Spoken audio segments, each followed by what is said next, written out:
Observamos el mundo para comprenderlo y para poder evolucionar. La inteligencia nos ha permitido forjar herramientas para comprender lo pequeño y lo infinitamente grande. Desde hace más de un siglo, psicólogos, biólogos, genetistas y neurocientíficos la diseccionan, la analizan y la miden. Hemos inventado los ordenadores y caminado sobre la Luna. Pero contrariamente a lo que podríamos creer, nuestra inteligencia individual no ha aumentado. Hoy en día, la ciencia explora las diferentes facetas de nuestra inteligencia. Pero, ¿saben en realidad los científicos qué es la inteligencia?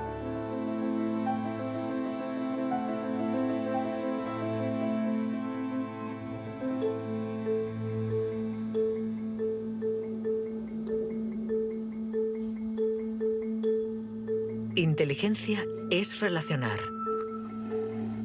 Unir elementos diferentes para hallar soluciones. Para entenderla, hay que conseguir dividirla y aislar todos sus componentes. Los investigadores estudian sus diferentes facetas.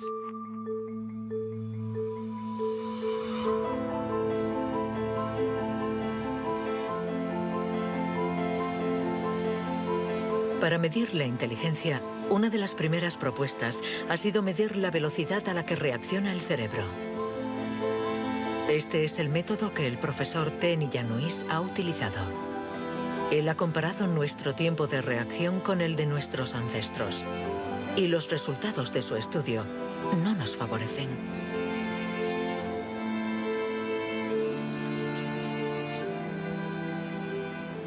Para medir el tiempo de reacción, mostramos a una persona una luz sobre una pantalla y está pulsando un botón lo más rápido posible.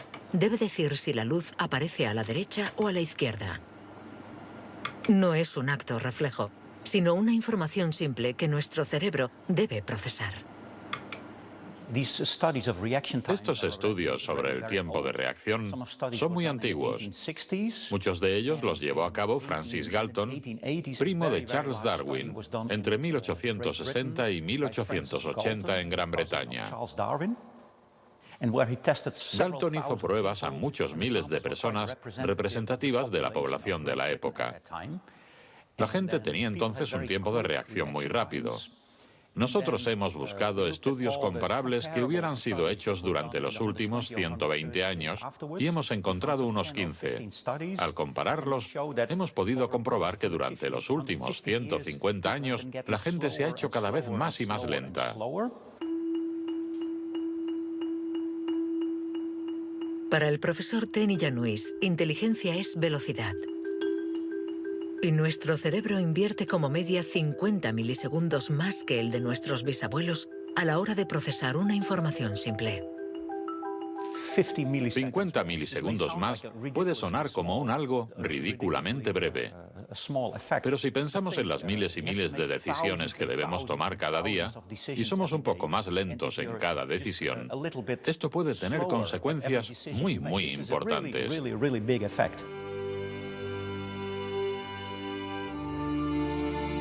El profesor Tenny Januis está convencido de que somos menos inteligentes que en el siglo XIX.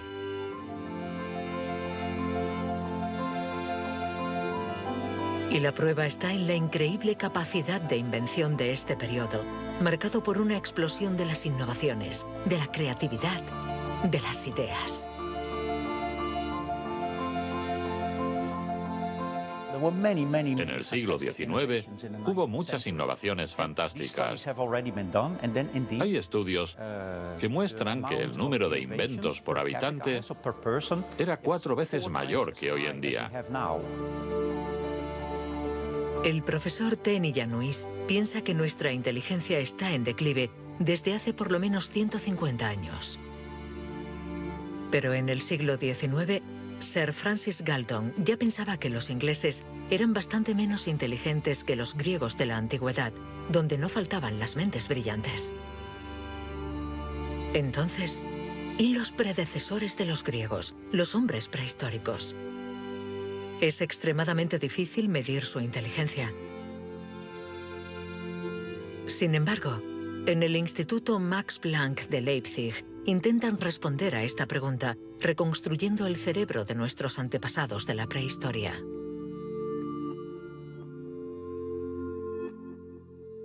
La paleoneurología es una ciencia muy frustrante, porque su objeto de estudio es casi inexistente. No hay cerebros fósiles. Lo que sí tenemos es la caja que contenía este cerebro.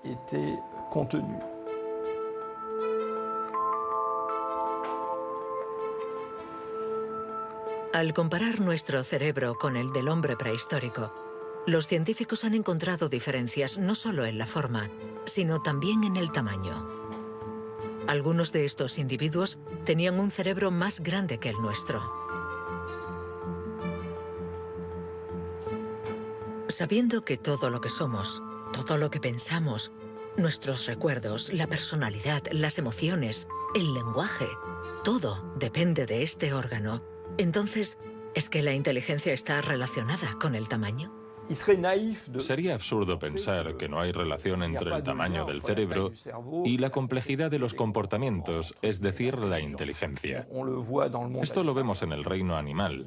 Los animales llamados más inteligentes, en particular los cetáceos y algunos tipos de delfines, por ejemplo, tienen cerebros muy grandes, con un gran número de neuronas. Por lo tanto, encontramos en ellos algo que también encontramos en los grandes primates y en el hombre.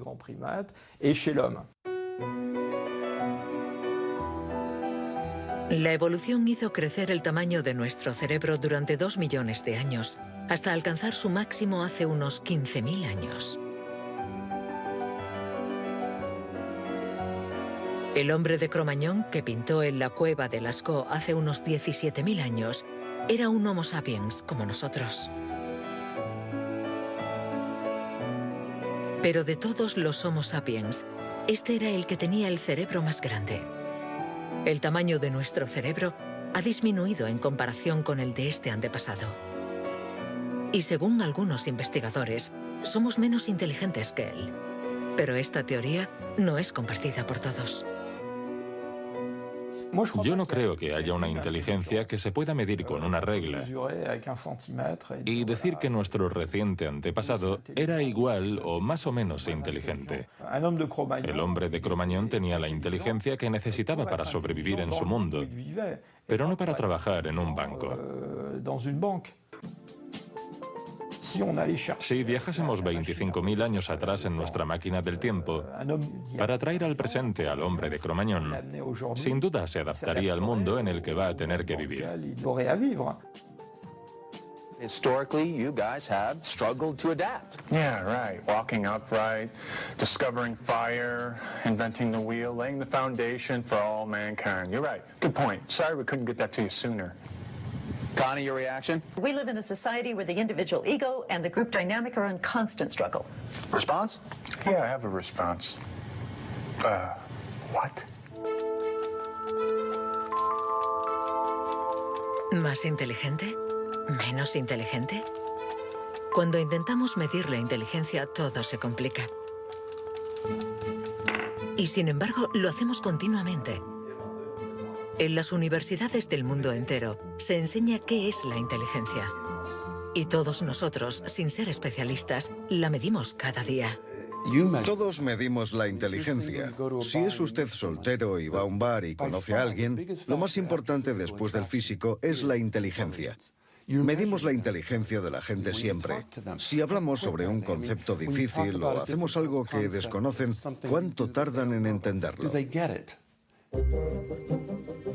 Medir la inteligencia analizando las respuestas. Evaluando la pertinencia de las acciones. Comparando a los individuos.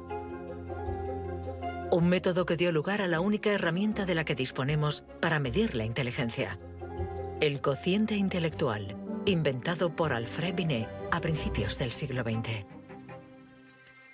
Alfred Binet criticó bastante a los alienistas, los psiquiatras de la época. que hacían diagnósticos para juzgar la discapacidad intelectual, separando en grandes categorías: los idiotas, que tenían el grado más alto de discapacidad, después los imbéciles y luego los tontos. En opinión de Binet, sus juicios eran discutibles, muy difusos y diferentes de un psiquiatra a otro. Él pensaba que eran necesarios unos criterios objetivos y una única herramienta de evaluación basada en criterios científicos. En 1905, el Ministerio de Educación francés pidió a Binet que encontrara la manera de detectar a los niños con dificultades escolares. Él no tenía ninguna teoría sobre la inteligencia, pero observando a sus hijas, pensó que podría hacer una evaluación a partir del razonamiento, la capacidad de comprensión y la memoria. Lo que finalmente intentó hacer fue encontrar para cada grupo de edad los problemas característicos de ese grupo. Por ejemplo, les enseñaba una foto y les preguntaba qué representaba. Señaló que los niños de 3 años enumeraban lo que había en la imagen. Hay un señor, una señora, un banco, un árbol. Los de 7 u 8 años describían la imagen. Hay un señor y una señora sentados en un banco. Y por último, los de 12 años interpretaban la imagen. ¿Están tristes? ¿O bien el señor está enfermo? Y cosas así. Así, Binet desarrolló junto a Théodore Simon el primer test de inteligencia.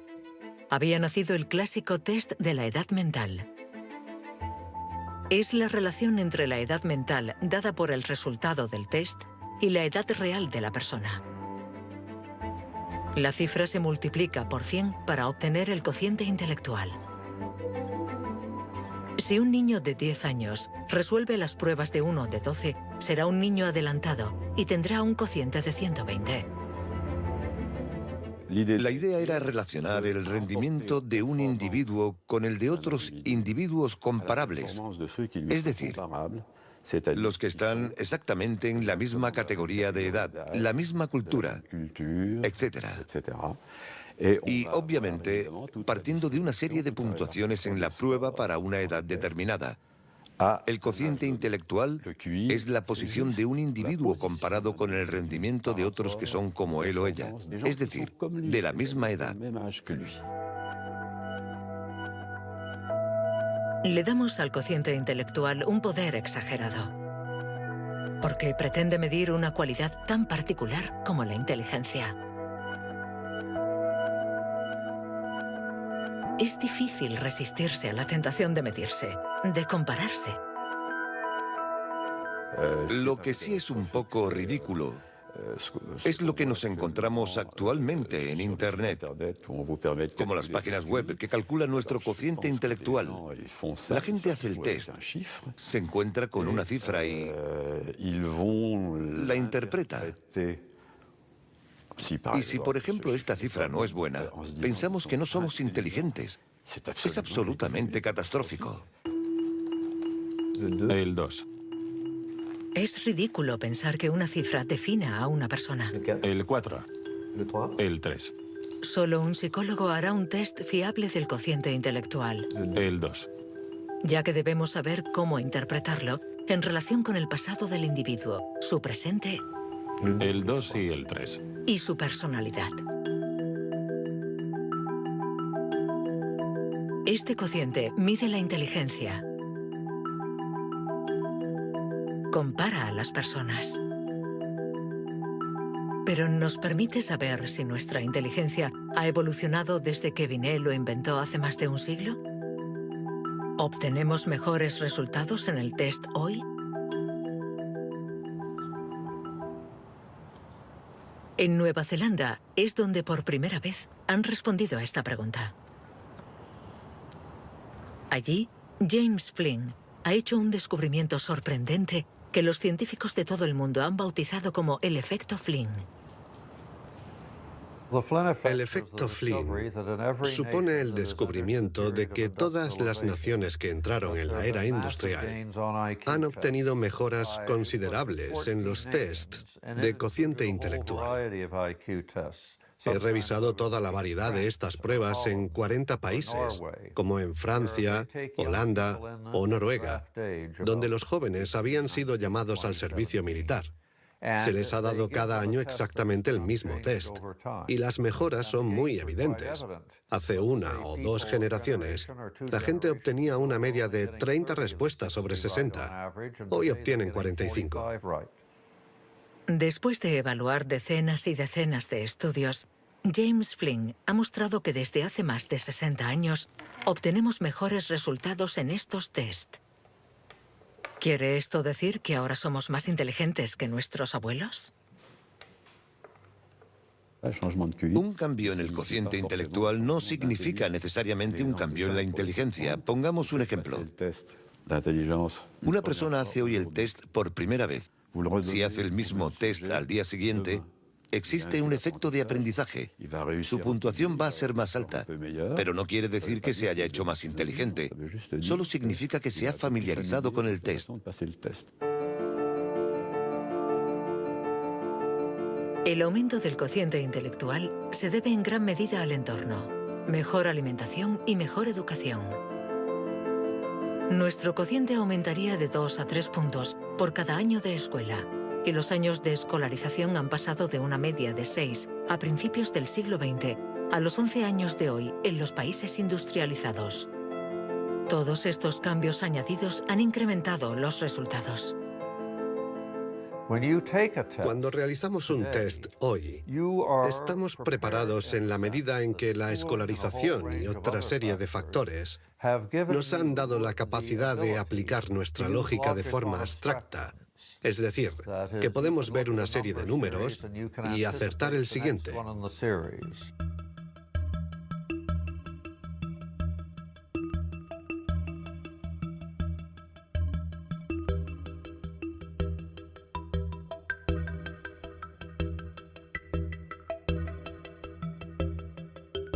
En cuanto a la inteligencia, no hay que fiarse de las apariencias. Tener mejores resultados en estos test no implica que seamos más inteligentes. Se trata solamente de que estamos mejor preparados para pasar el test. Nuestra inteligencia es como un músculo que entrenamos para obtener de él todo su potencial, y con el entrenamiento podemos alcanzar nuestros límites. Las cifras lo demuestran. Tras decenios de mejora, los resultados de los test han llegado al tope. Incluso están empeorando en países como Inglaterra, Dinamarca o Noruega. El aumento del cociente intelectual es un fenómeno que ha durado un siglo, pero todos los países terminarán por llegar al tope de este incremento.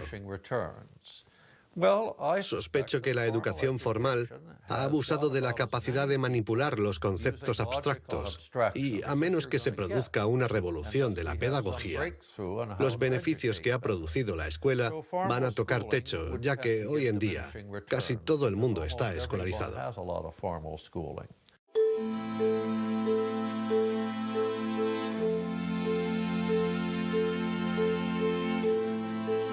Un cociente estancado. Cerebros cada vez más lentos y más pequeños. ¿Dónde está nuestra inteligencia? Las primeras herramientas para medir la inteligencia se inventaron hace más de un siglo. Y todavía estamos influenciados por las teorías de Sir Francis Galton y Alfred Binet. Pero hoy podemos llegar más lejos. En lugar de medir lo que la inteligencia produce, pongamos nuestra atención en el órgano que produce la inteligencia.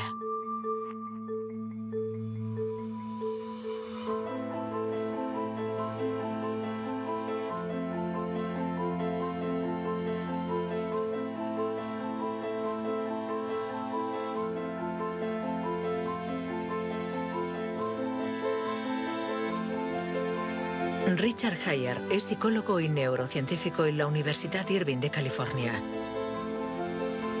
Desde hace más de 30 años, intenta averiguar cómo es un cerebro inteligente.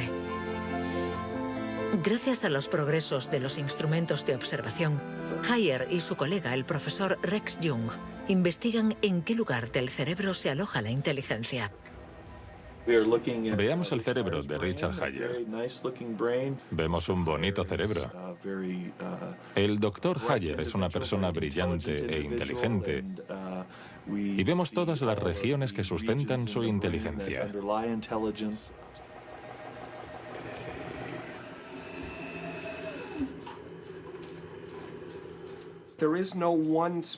No existe ninguna zona en el cerebro a la que podamos llamar centro de inteligencia. Se pensaba que había un centro de inteligencia en la parte frontal, pero las investigaciones han demostrado que cuando resolvemos problemas de inteligencia en el interior de un escáner, la comunicación bidireccional entre la parte frontal y la parte posterior es muy importante mientras efectuamos la operación. El profesor Hayer es uno de los pioneros en la utilización de modernas técnicas de neuroimagen. Su primer estudio data de 1988. Hasta entonces, nadie había utilizado estas herramientas para investigar la inteligencia. Hemos encontrado áreas del cerebro que se activan cuando hacemos un test de inteligencia. Pero lo más sorprendente ha sido que cuanto más activas estaban estas áreas, menos buenos eran los resultados de dichas pruebas. Esto es lo contrario de lo que esperábamos.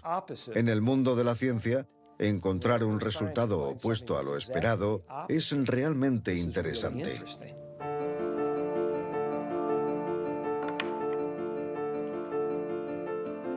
Un cerebro inteligente no es un cerebro que funciona más, sino todo lo contrario. Es un cerebro que funciona menos. Esto es lo que llamamos neuroeficacia. Ser inteligente consiste en resolver un problema con el mínimo esfuerzo.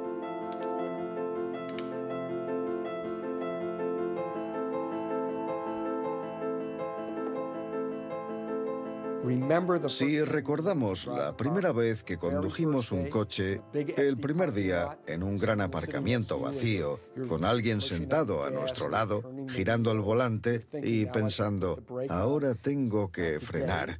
Sin embargo, hoy conducimos en medio del tráfico de una ciudad desconocida y aún así podemos charlar con los acompañantes, porque nuestro cerebro es ahora mucho más eficaz.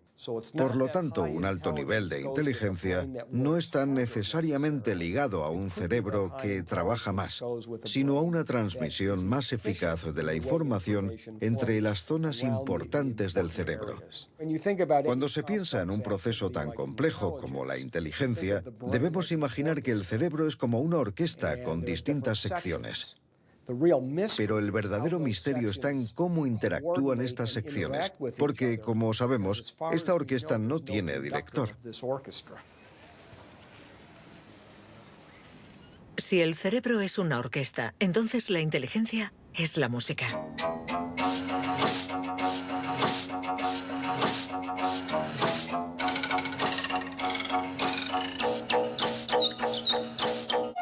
Cuando empezamos a interpretar la partitura, nunca sabemos cómo van a tocar juntos los músicos.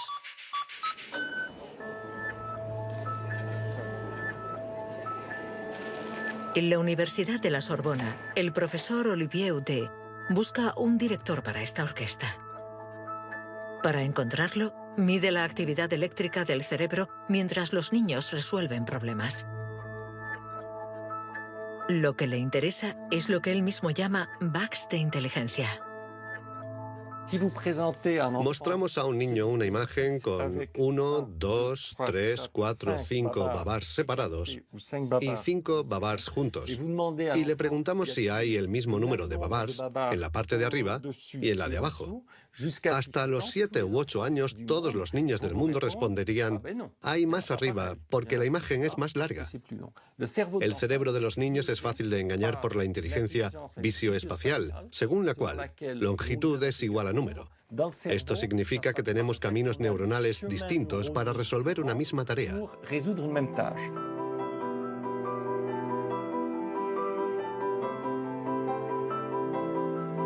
Contar o medir. Hay muchas soluciones para un mismo problema, y nuestro cerebro está continuamente luchando para inhibir las estrategias negativas. Lo que queremos mostrar, y esta es la originalidad de nuestro laboratorio, es que la inhibición es sin duda el proceso clave y positivo de la inteligencia, porque nos permite resistirnos a nosotros mismos. Resistirnos a nosotros mismos es aprender a controlar las interferencias que perturban a nuestra inteligencia. El test de Stroop es uno de los métodos de observación de estas interferencias. Consiste en decir el color de una palabra sin leerla. Azul, amarillo, rojo, amarillo, verde. ¿Rojo, verde? ¿Verde? ¿Rojo? verde, amarillo, Amarillo, rojo. amarillo, amarillo, rojo. Amarillo, rojo, Amarillo, amarillo. Rojo, verde, rojo, amarillo, azul, verde.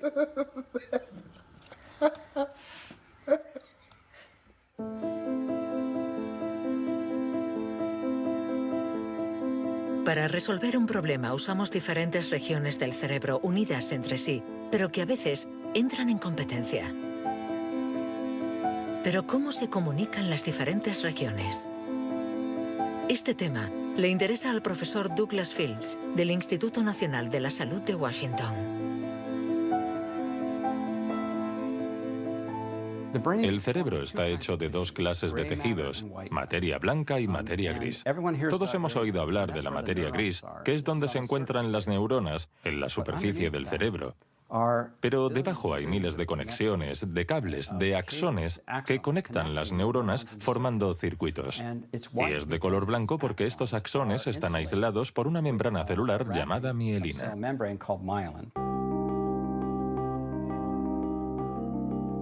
La mielina envuelve los axones y permite que la información circule de forma rápida y eficaz en el cerebro.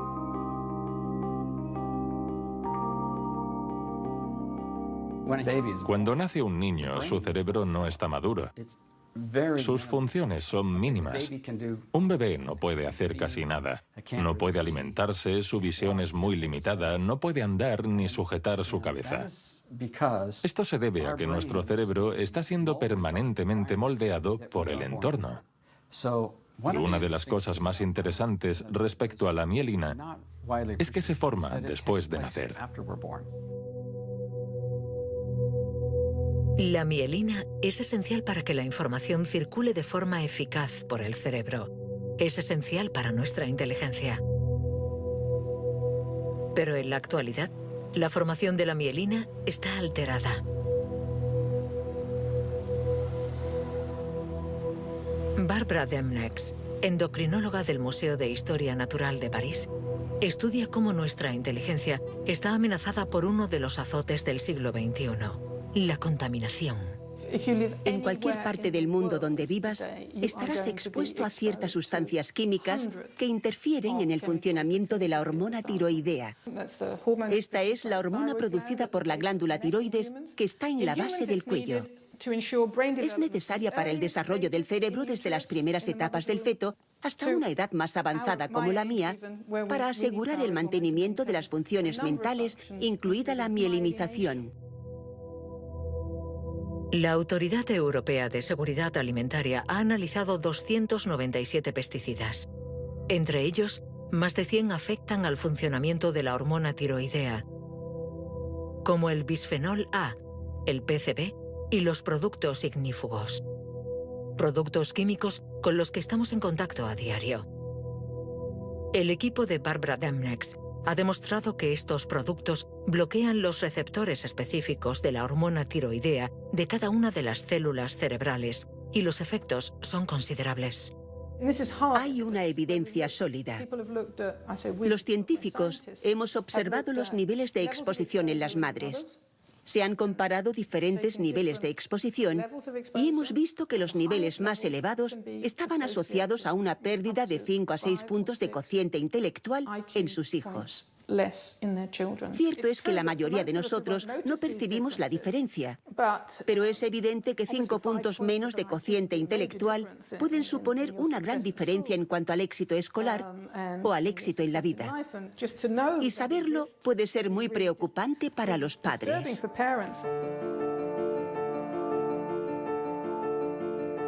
Nuestra inteligencia nos ha permitido crear un mundo complejo, pero a costa de degradar el medio ambiente.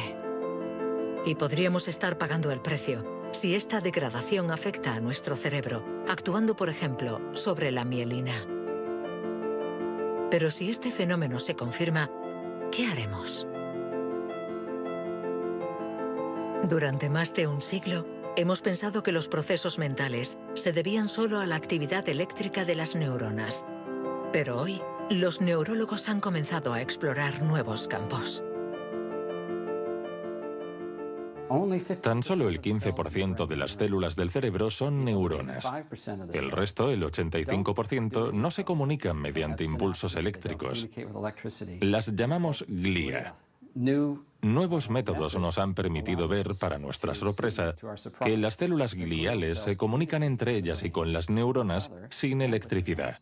Esto es un punto de partida fascinante, porque supone un cambio fundamental de conceptos respecto al funcionamiento del cerebro a nivel celular. Células gliales. Células mucho más numerosas que las neuronas y que forman su entorno. Algunas fabrican la mielina. Otras alimentan a las neuronas y las protegen. Estas se denominan astrocitos. Y un descubrimiento inesperado indica que los astrocitos juegan un papel en la inteligencia. Todo comenzó con un genio. En abril de 1955, en el Hospital Princeton de New Jersey, el patólogo Thomas Harvey dirigió la autopsia de Albert Einstein. El 18 de abril, a las 8 de la mañana, decidió robar el cerebro del hombre considerado como la encarnación del genio. Pretendía examinar este preciado órgano para encontrar el secreto de la inteligencia. Después de esconderlo en su casa durante 27 años, autorizó a otros científicos a examinarlo. Estos descubrieron en el cerebro de Einstein lo que podría ser el secreto de su inteligencia. El cerebro de Albert Einstein fue examinado para ver qué era lo que lo hacía más inteligente, y no pudieron encontrar ninguna diferencia en el número de neuronas ni en el tamaño. No había nada, excepto que su cerebro tenía más astrocitos. Esto llamó la atención de mucha gente sobre el papel de los astrocitos en la inteligencia. Los astrocitos.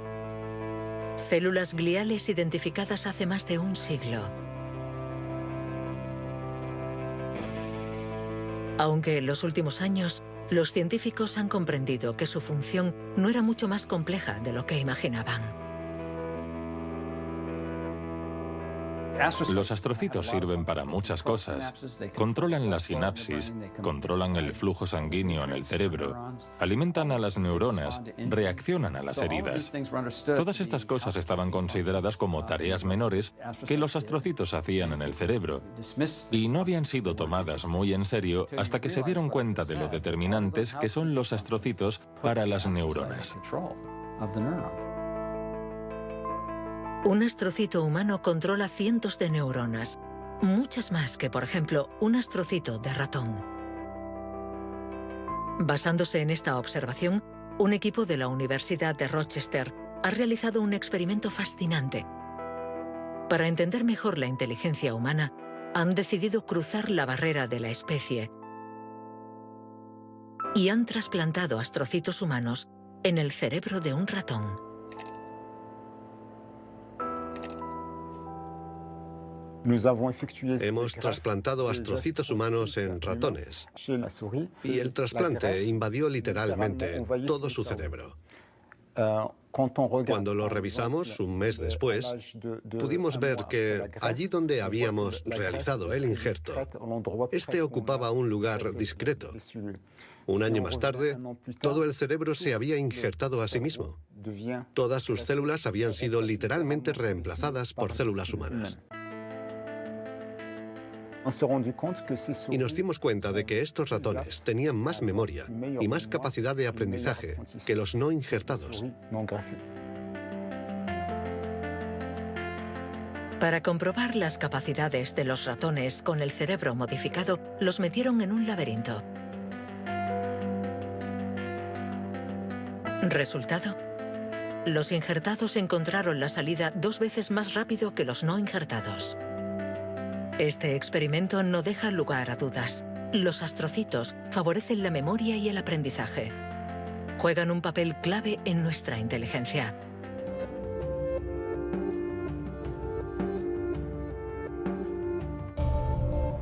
La inteligencia se refleja en el funcionamiento del cerebro. Pero ¿cómo se explica la diferencia entre las inteligencias de nuestros colegas, amigos o padres? ¿Es que tienen más materia blanca, menos astrocitos o sus neuronas son más rápidas? El origen de nuestras capacidades se encuentra en parte en nuestros genes. Robert Plomin estudia la genética del comportamiento. En sus investigaciones ha visto crecer a miles de niños y gracias a ello espera poder encontrar los genes que influyen en la inteligencia. A menudo la gente desea saber en qué medida la inteligencia viene determinada por los genes. En primer lugar, hay que insistir en que la palabra determinar no es adecuada. Debemos decir influenciar, ya que, como sucede con el tamaño, está estrechamente relacionado con los genes, pero no determinado por ellos. Si somos altos, es probable que nuestros hijos sean más altos que la media, pero si están mal alimentados o enfermos, serán más bajos. Esto no es determinar, es influenciar. En otras palabras, los genes nos dan el potencial y el entorno decide el resultado final. Para entender las relaciones complejas entre genes e inteligencia, Robert Plomin ha realizado miles de test en gemelos. Los gemelos idénticos tienen la particularidad de ser clones, tienen exactamente los mismos genes. Son completamente idénticos. Mismo pelo, mismos ojos, pero ¿tienen los mismos resultados en los test de inteligencia? La respuesta es sí. Sus resultados se parecen mucho más que los de otros hermanos. Esta es la prueba de que, sin ser completamente determinantes, los genes sí juegan un papel crucial. La mayoría de los países del mundo, más de 100, dispone actualmente de registros de gemelos porque reconocen la importancia del método gemelar a la hora de calcular la influencia de los genes. La siguiente etapa de nuestras investigaciones consiste en encontrar los genes responsables de la inteligencia. Para esto, Robert Plomin ha utilizado chips de ADN capaces de detectar más de 1 millón de marcadores genéticos. Comparando el ADN de los que tenían buenos resultados en los test, Plomin quería saber si ciertos genes se dan con más frecuencia. Pero la identificación precisa de estos genes es mucho más complicada de lo que esperaba.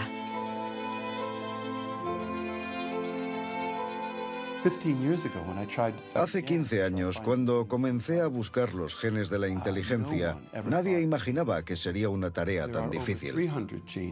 Pudimos identificar más de 300 genes que influyen sobre la inteligencia. El problema era que habíamos estudiado solo el 1%.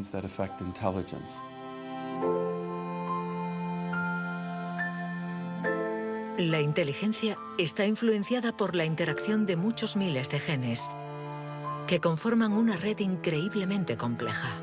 Además, producen efectos distintos en función de la región del cerebro donde actúen. Antes pensábamos que el cerebro funcionaba por áreas. Esta área controla el lenguaje, esta hace otra cosa. El cuerpo calloso comunica los hemisferios. Hoy nos hemos dado cuenta de que esto era ficción y que el cerebro actúa de forma más global. Desde un punto de vista genético, se ve más claro todavía, ya que la mayoría de los genes que actúan sobre el cerebro actúan sobre muchas regiones del cerebro. Paso a paso vamos entendiendo nuestra inteligencia. Los científicos afinan las herramientas para medirla, pero la cuestión es cómo las vamos a utilizar.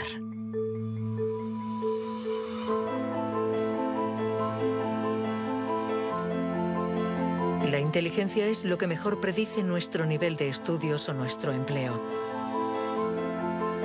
Por lo tanto, hablar de la inteligencia es delicado, ya que tendemos a valorar, clasificar y jerarquizar, con el riesgo a equivocarnos que conlleva. El error de razonamiento está en considerar que la inteligencia puede ser esencialmente hereditaria. Y esto nos ha llevado a divagaciones, en mi opinión, total y absolutamente ridículas. Por ejemplo, en 1924, creo, se votó en Estados Unidos una ley que restringía la inmigración mediante cupos, porque en los test daban resultados menos buenos.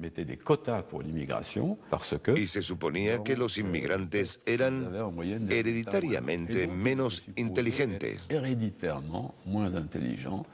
Se limitó, pues, su entrada al país para evitar un descenso en la media. Como sabemos, entraban por la isla de Ellis, frente a Nueva York, donde muchos de ellos eran devueltos, sobre todo aquellos que se anticiparon al auge del nazismo. Pienso especialmente en los judíos de Europa del Este que fueron expulsados por razones absolutamente estúpidas. Durante mucho tiempo, creímos que nuestro origen era determinante y que nuestra herencia controlaba nuestras vidas. Después, por suerte, la ciencia ha abandonado esta visión determinista. Pero la inteligencia es algo especial. Un tema tan sensible que los pasos en falso han marcado su historia. William Shockley, físico visionario y premio Nobel por su descubrimiento del transistor, resultó menos brillante en sus estudios sobre la inteligencia. Dr. Shockley, if you could answer it yes or no, I would appreciate it. Do you believe that black people are inferior in intelligence because of their heredity? What I say is this. My research leads me, and it's a tragic conclusion, really, my research leads me inescapably to the opinion that the major cause of the American Negro's intellectual and social deficits is hereditary and racially genetic in origin, and thus not remediable to a major degree by practical improvements in environment. Then what do you see as the solution to the problem? I would propose that you would offer a bonus to everyone to be sterilized. The offer is based upon the best estimates, best scientific estimates that one can have of any genetically carried disabilities. 1974, prácticamente ayer. Una época nada lejana. Algunos utilizaban el cociente intelectual para justificar su racismo y excluir lo diferente. Joseph Skobanek sufre el síndrome de Asperger, una forma de autismo compatible con un cociente elevado. Graduado en ciencias políticas, doctor en filosofía y escritor, con 6 años no hablaba una palabra. Hoy habla 7 idiomas, entre ellos el hebreo, el árabe, el persa y el azerí. Yo formaba parte de esos niños cuyo destino era la basura. Durante mucho tiempo nos dijeron que las personas autistas eran deficientes intelectuales. Autismo llegó a ser casi sinónimo de discapacidad intelectual. Sin embargo, hoy sabemos que esto no es así. Toda sociedad humana necesita una jerarquía necesita gente que marque la diferencia. Y tendemos a resumirlo todo bajo un criterio único. En Estados Unidos, la calidad humana y las jerarquías se definen por el cociente intelectual. En Francia puede ser cualquier concurso administrativo. En la China imperial eran los famosos exámenes del mandarín. Pero todo esto reposa sobre una idea central, y sin embargo errónea, la de que hay una única escala para medir la inteligencia de la humanidad. Y todo aquel que predica estas teorías se sitúa a sí mismo en lo más alto. La inteligencia como escala única de la humanidad. ¿Pero se puede definir lo humano desde una sola dimensión? ¿Podemos ser definidos tan solo por la inteligencia cuando ella misma tiene tantas facetas distintas?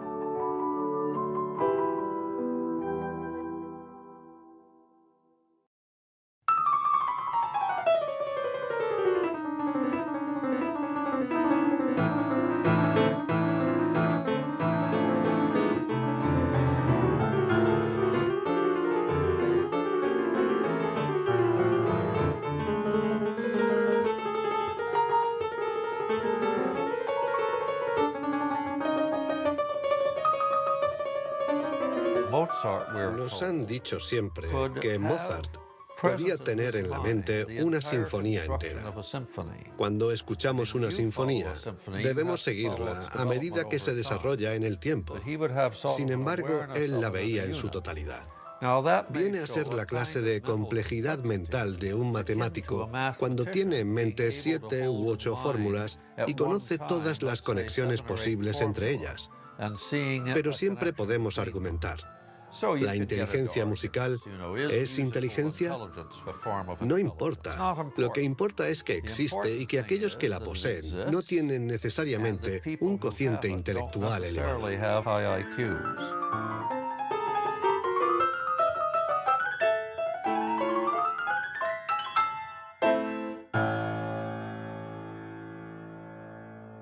Siempre ha existido una reticencia a considerar que existen formas distintas de inteligencia y una cierta tendencia a querer determinar un cociente intelectual general. Una única escala de inteligencia donde podemos situarnos por encima o por debajo. Pero la realidad lo contradice. Existen numerosas formas de inteligencia y podemos tener un nivel muy alto en algunas de ellas y un bajo nivel en otras. Esta idea estaba en los primeros estudios sobre la inteligencia. Hoy, los científicos ya han aceptado que sea cual sea el método utilizado, no van a conseguir medir la inteligencia con una escala única.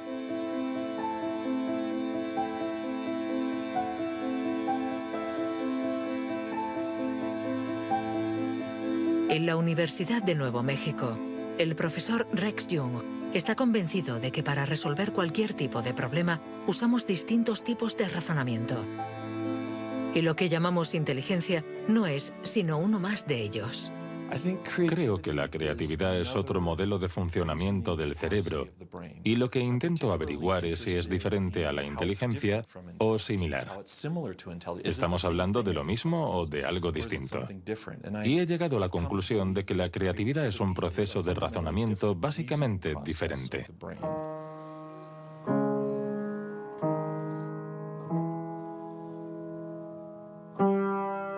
Leer una partitura es ser inteligente utilizando nuestros conocimientos.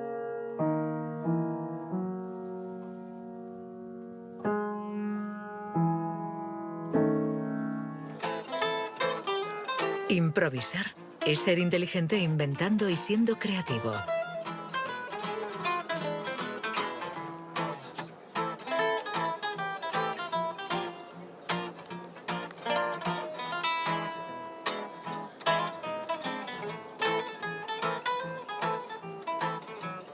Un músico puede ser a la vez inteligente y creativo, un sujeto de estudio ideal.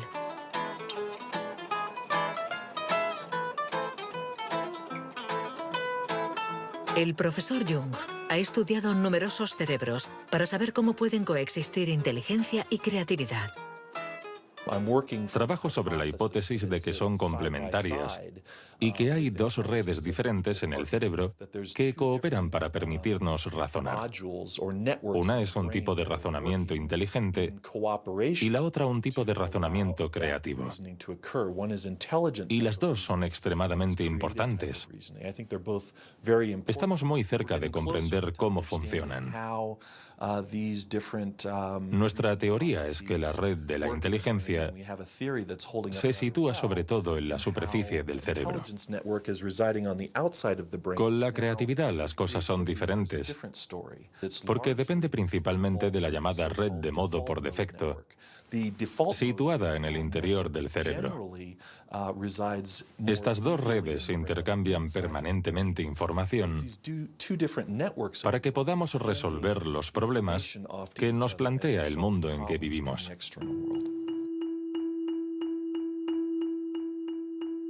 Todos hemos experimentado esa sensación de una idea que surge de no se sabe dónde con la fuerza de la evidencia. Lo que nos revelan los neurocientíficos es que la forma de razonamiento inventivo creativo es una única forma de razonamiento. ¿Podemos ser inteligentes sin ser creativos? ¿O creativos sin ser inteligentes? ¿Esta cuestión tiene sentido? Para evolucionar de forma inteligente, ¿no necesitamos todos los recursos de nuestra mente? No podemos ser creativos, por ejemplo, en física, si solo tenemos formación en física. Para ser creativos en física, necesitamos estar educados en ese universo extraño y poder utilizar y reutilizar los mecanismos mentales que hemos aprendido en otros contextos. El problema de las investigaciones estériles es que se encierran en su burbuja y no dan ni reciben información. Por el contrario, las personas creativas son aquellas que importan ideas de un universo a otro.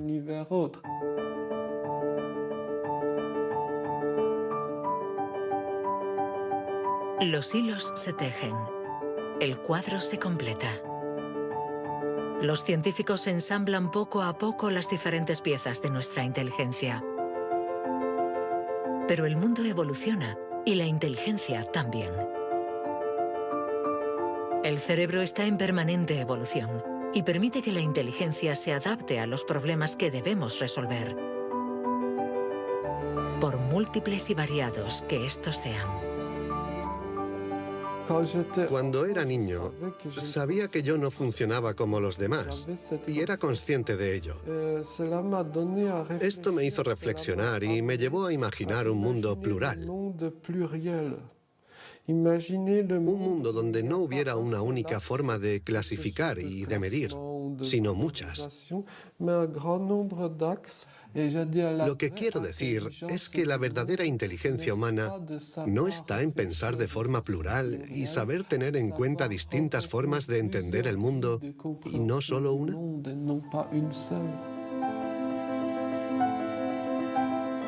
El papel de la ciencia no debe ser el de decir si somos más o menos inteligentes que nuestros vecinos o que nuestros antepasados, sino el de ayudarnos a entender cómo funciona nuestro cerebro. Así, sabremos cuidar nuestra inteligencia y también mejorarla para tejer hilos de unión entre nosotros y la diversidad que nos rodea.